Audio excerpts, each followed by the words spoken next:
Every generation of horror fans has that one gore scene that they wish they could unsee, while secretly being glad they saw it.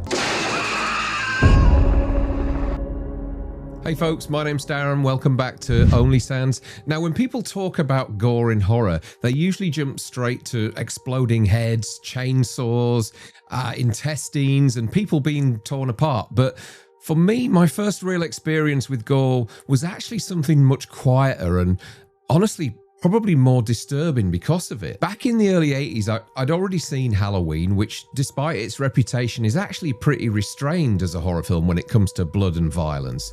It's atmospheric and creepy and suspenseful, but not especially graphic in any way. Then one night I somehow ended up seeing this 1970s movie called The House on Greenapple Road starring Janet Leigh, and there's this opening sequence in that film that absolutely rattled me as a kid. A young girl returns home only to find the house completely silent.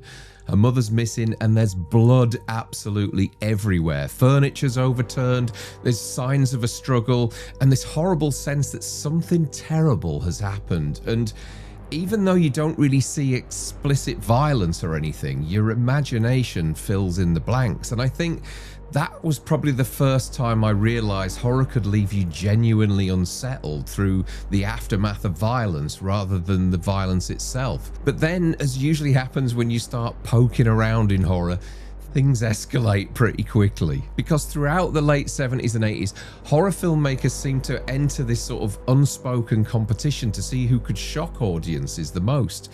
Savini was tearing people apart, Lucio Fulci was destroying eyeballs, Rob Bottin was mutating human beings into absolute nightmares, and suddenly gore wasn't just part of horror, it became part of the attraction. So today I'm talking about 5 moments of gore that genuinely stayed with me over the years. Not necessarily the goriest scenes ever made, because horror fans could argue about that until the sun explodes, but scenes that fascinated me, shocked me, or left images in my brain that I still haven't quite managed to shake off. And obviously, as usual folks, there will be spoilers ahead. Now, after The House on Greenapple Road, my first proper gore moment came when I first saw Dawn of the Dead.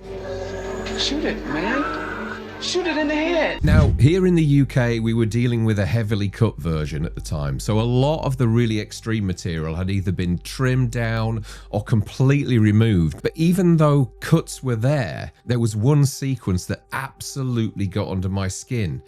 And that was the apartment block raid right at the start of the film. The whole thing really feels chaotic anyway, and there's police kicking doors in, people screaming, zombies appearing out of nowhere, and then you get that moment where the zombified husband attacks his wife and just starts biting chunks out of her. And what stayed with me was that Romero doesn't politely cut away from it. He leaves you there with the bite, the flesh tearing, the panic, and for a young kid, it genuinely made my stomach turn. But at the same time, and this is probably where horror fans are born, there was also something weirdly exciting about it. It felt dangerous, like I was seeing something I shouldn't really be watching. There was something really taboo about it, especially in the UK at the time, with that whole video nasty panic bubbling away in the background. But that was the moment where fascination with me really kicked in. Suddenly, I wanted to know how these effects were done. I started buying Fangoria, reading about Tom Savini, hearing rumours about uncut tapes all over the place, and beginning that endless horror fan quest to find the next movie that was going to completely ruin my evening.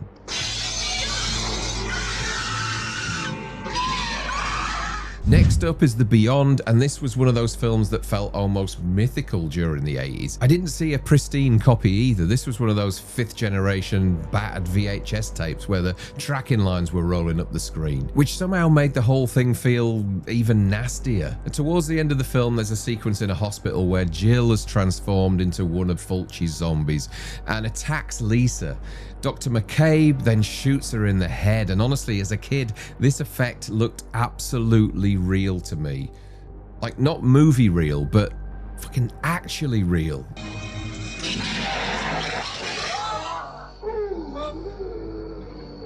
The texture of it, the explosion, the fact that Fulci lingers on the aftermath. It had that grimy Italian horror realism that just hit differently back then. Modern gore can often feel too polished, but Fulci's effects always felt wet and dirty and grimy and really sort of unpleasantly organic. And so much credit has to go to Giannetto De Rossi, who was an absolute wizard when it came to Italian gore cinema. The man created some of the most unforgettable practical effects in horror history, and scenes like this were exactly why his work still holds up today. There's a rawness to Italian horror gore from that period that feels completely different to American studio horror. It's less clean and less controlled, but that's also what makes it so powerful. It feels like the film itself might be diseased in some way. And when you're watching that on some ruined copy in the middle of the 80s, it doesn't feel like you're watching a film. It feels like you've found evidence of some sort. Those are my men in there!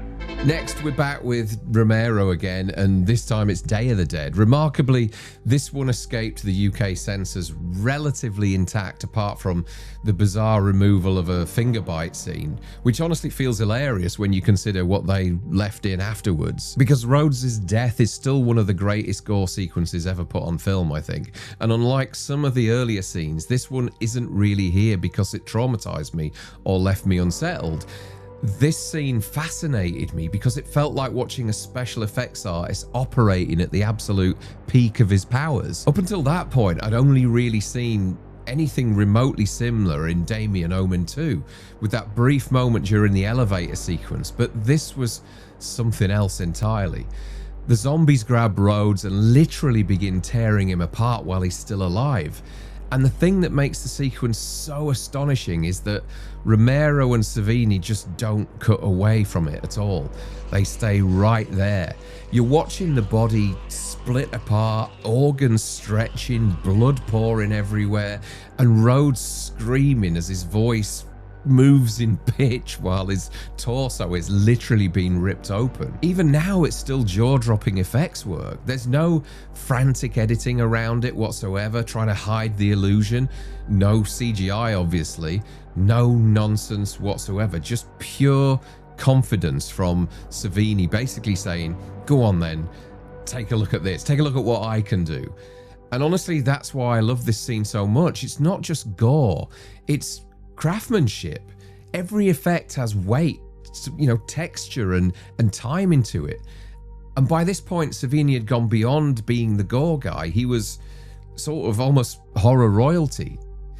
And Rhodes's death is incredibly satisfying from a story point of view, because by the time that it happens, you're obviously ready for this man to have the worst afternoon imaginable.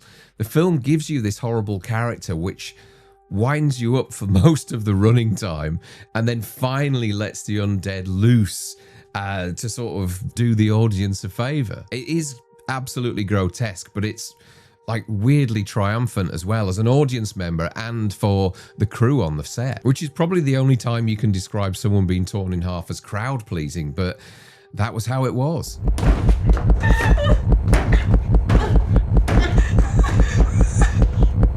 Jumping forward now to the 2000s, and one film that absolutely blindsided me was Inside, which genuinely I think is one of the greatest horror films of the last 20 years. And what makes Inside so effective is that it manages to do something horror films rarely pull off, because usually filmmakers lean one way or another. You either get a genuinely scary movie with atmosphere and tension, or you get a genuine gore film that isn't actually frightening. Inside somehow nails both of these things. The setup is terrifying in itself. A pregnant woman alone in a house on Christmas Eve while an intruder known only as the Woman wants one thing from her unborn child. That's it. That's the premise. This is a home invasion film stripped down to its most primal fear. Now, the movie is packed full of shocking moments. It's absolutely chock full of gore, but the staircase C-section sequence is the one I never thought I'd actually see play out on screen. And what makes it horrifying is that the film doesn't rush through it at all. It lingers, it sort of commits to it, and it really takes its time. You keep expecting the camera to pull away from the scene to somehow spare you from what you're about to see, but it doesn't at all.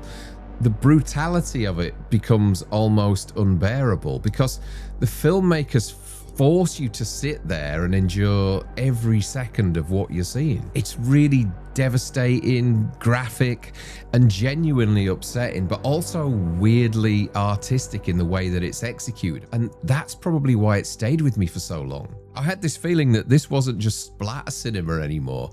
This was part of that wave of extreme French horror that arrived and basically reminded audiences that horror films could still genuinely shock people. And I think that's why Inside really works so well. It doesn't just show you gore and expect that to be enough. It builds dread first, it makes the house feel unsafe, it makes the situation feel really hopeless, and then when the violence arrives, it actually means something. It's not just, look at how disgusting this is. It really does sit there and say, let's see how far this nightmare can go. And finally, we have Terrifier 2. Now, I'll be honest, I'm not the biggest Terrifier fan overall. I can kind of take them or leave them, but what I absolutely admire is what Damien Leone has achieved for independent horror and crowd-funded filmmaking over the years, because honestly, it's really impressive. The original Terrifier was fun, it was a nasty little throwback, and yes, you know, the hacksaw scene absolutely earns its reputation. I actually attended a live watch-along of the film at a horror convention with the actress Catherine Cochran doing commentary over that sequence, which was fascinating, and fair play to her because that took some bravery. But then Terrifier 2 arrived and the bedroom scene genuinely felt like one of the most extreme things modern horror has produced in years. I remember being really staggered by the sheer level of gore, but also the prolonged nature of it as well. The scene just keeps escalating, and every time you think it's finally over, the director somehow pushes it further. And I think that scene really exposed a divide within the horror community itself, because a mainstream horror audience reacted with absolute disbelief, while hardcore gore fans almost treated it like a badge of honor to survive the sequence. Now, personally, when it comes to Terrifier 3, I actually don't think Leone topped the bedroom scene. Did he go bigger? Yeah, I guess so. There were a lot more sequences of gore in that film. Did he throw more gore within those scenes? I think so, yeah, definitely. But for me, the bedroom scene remains the most brutal sequence in the franchise because of how drawn out and merciless it is. It isn't just the gore itself that stayed with me over the years, it's the endurance test of it. And honestly, that feeling takes me right back to being a kid discovering gore for the first time. That mixture of fascination and disbelief and revulsion and excitement all sort of colliding together at once. So those are 5 gore scenes that stayed with me over the years, from grainy VHS discoveries and Italian splatter nightmares to modern horror pushing the boundaries of what mainstream audiences are sort of willing to sit through. And as always, I'm not saying these are objectively the goriest scenes ever made. They're just some of the ones that left a mark on me. But now I want to hear from you. What's the gore scene that stayed with you? The one you wish you could unsee, but secretly you're glad you saw? Let me know down in the comments, and I'm sure there's plenty I've either forgotten, missed entirely, or successfully blocked out of my memory forever. And once again, folks, thank you for all the support with the channel. It's really been great fun over these last few weeks communicating with you all and talking about horror. If you haven't liked this video, I'd really appreciate that. And also, if you haven't subscribed to the channel yet, then it'd be great if you could consider it. That's it from me for now, folks. Hope to see you again soon. Cheers.